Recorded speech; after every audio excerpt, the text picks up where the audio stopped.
Kami ngayon sa isang sapa na maraming marka ng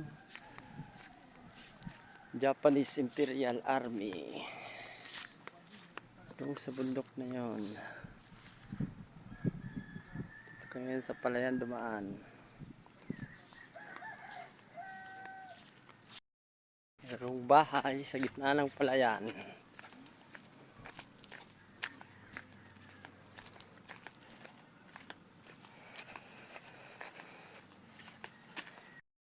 Ang sapa na may marka sinasabi ko kanina.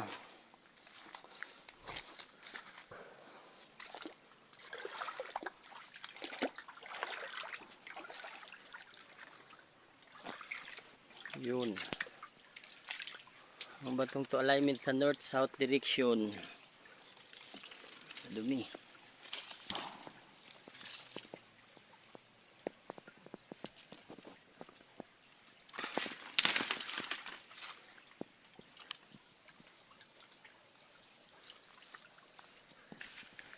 Doon papuntang north.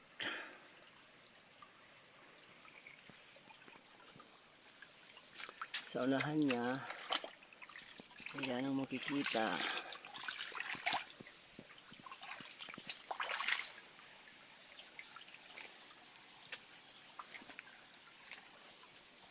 Ito.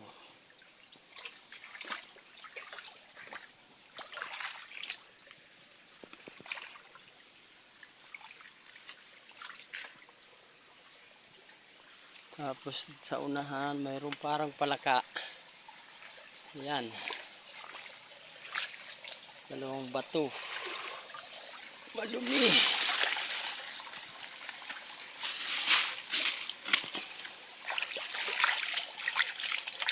Masyadong madumi. Gawa ng baha. Mayroong butas sa ilalim. Yan. May parang arrowhead na may mata. Doon nakaturo. Dito.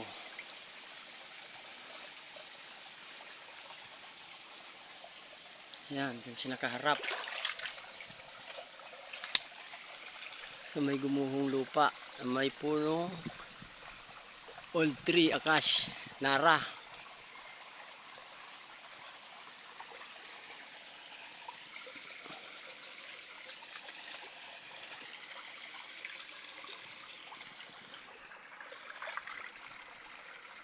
Mayroong guhit. Diyan siya nakaharap. Tapos dito yung mga bato mayroong nakatambak.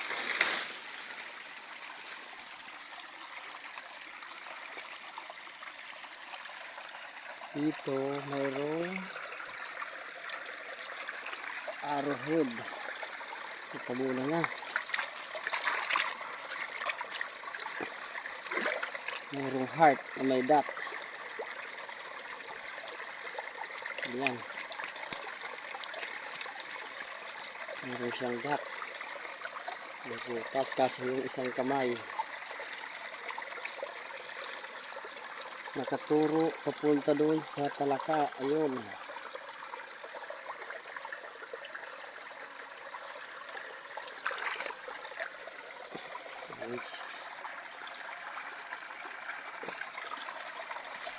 Tapos dito mayroong bee. May mga bee. Yan.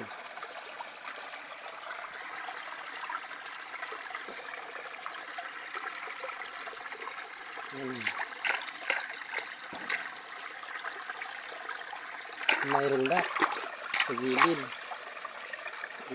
Lagyan ng tubig. Tapos ito sa tabi niya.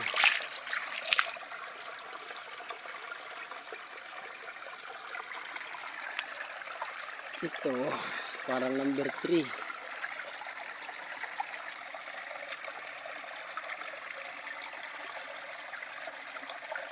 Parang under or tapos dito ayan yung bato sa side nya. Yung bato dito mayroong mga kalawang, ayan. Tapos ito masyadong madumi, mayroon din parang B pababa dito nakaturo sa gitna nila. Mayroong anchor lock, anchor lock.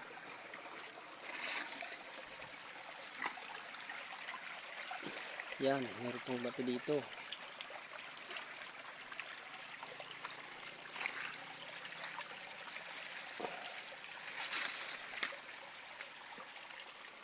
Dito madumi.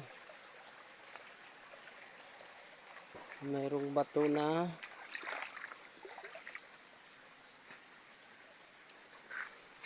mayroong guhit. Ito butas, malalim yan. Tagos pa ilalim. Yan. Diyan sa ilalim mayroon diyang kabli. Sa ilalim ng batong to. Yan kasi madumi, may puno ng kape. Mayroong mukha dyan na nakaukit. Tapos yan, parang mayroong X.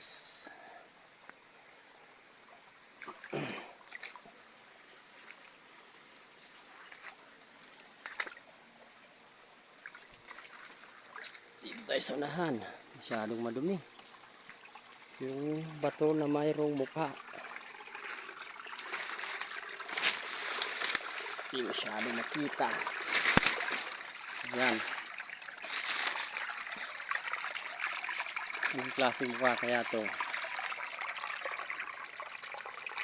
Mayroong parang mga guhit. Y. Papunta dun. Likod. Mayroong parang letter C. Yan. Yung ibig sabihin nito, close rock. Mayroong parang dot na maliit.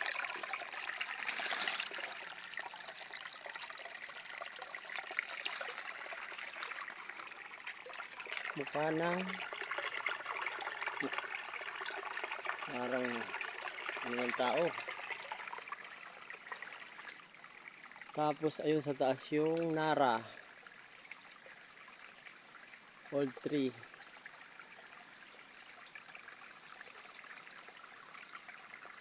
Papunta sa taas, nakatingin doon. Pagdating dito mayroon kang makitang bato, mga 3 meters. Ito yung bato.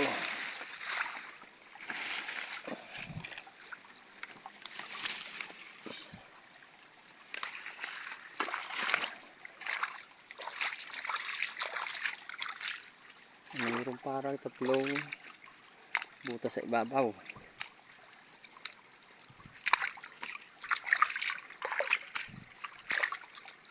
Yan. Ay, dumadaan na tubig sa gitna.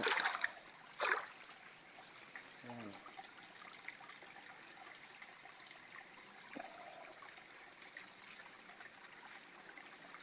Three meters galing sa mukha. Ayun, madumi kasi, hindi ko malinisan.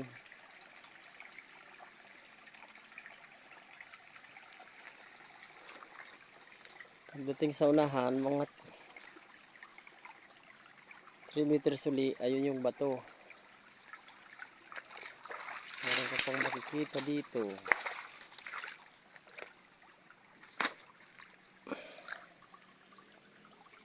Yan. Doon sa unahan pa, mayroon pa.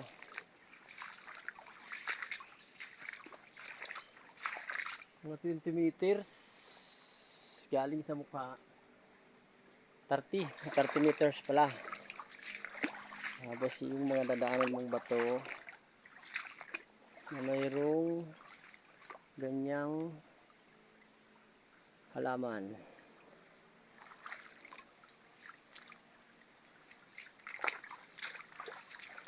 Pagdating sa unahan, meron kang makikita mga bato nakatambak.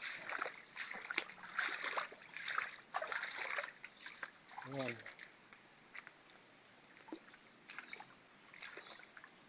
Sa tabing daanan, lumang daan. Ayun yung dalawang kasama. Naghihintay na.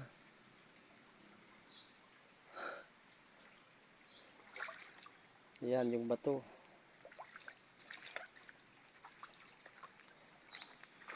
Marami.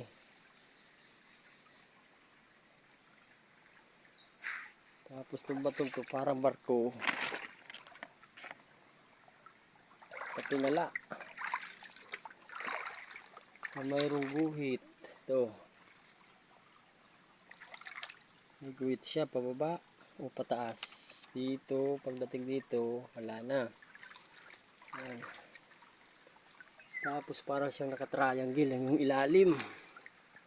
Mayroong dat sa gilid. Puro naman doon. Dito. Yan, para silang nakatriangle. Tapos may batong pinutol. Ayun. Nakaturo pababa dito sa gitna nila. Na mayroon kang makikita ang ganito. Yan.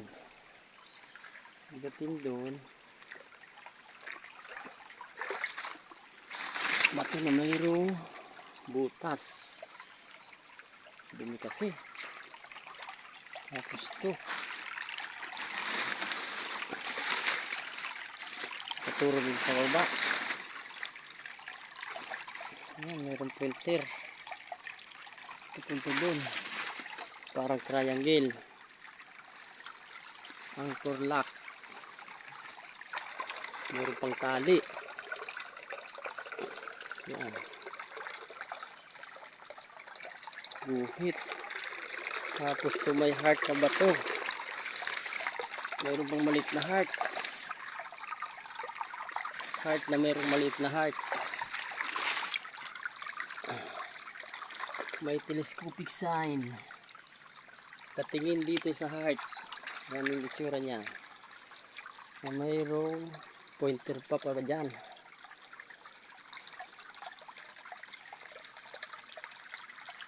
Tapos doon siya nakaturo. Nakaturo din doon sa pinutol na bato na may mata yung isa. Oh, malalim. Madulas pa ako. Hirap. Na mayroong butas. Nakatingin doon.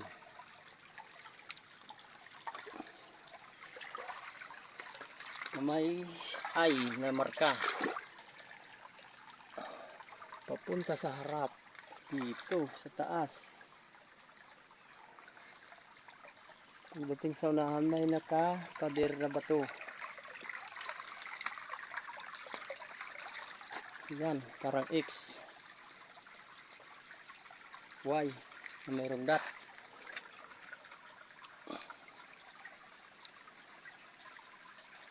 X parang if, arrowhead. Na may Y na may dito nakaharap.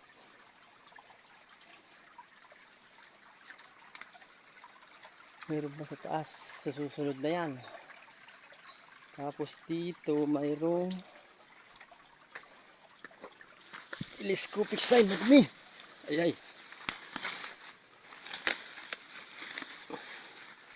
Yan, bago na mayroong butas. Tagus, pupunta doon. Sa batong yun. Diyan, masukal kasi nakakatakot. Mayroong butas sa harapan niya, doon siya nakatingin. Ayan. May guhit, parang ibig sabihin mayroon to. Diyan siya nakaharap, madumi kasi. At tingin sa ilalim, sakto. Maliit na pools na walang tubig. Hanggang dito na lang muna. Na mayroong dito sa ilalim. Nakakatakot. Ganito na lang muna. Susunod naman lang part 2.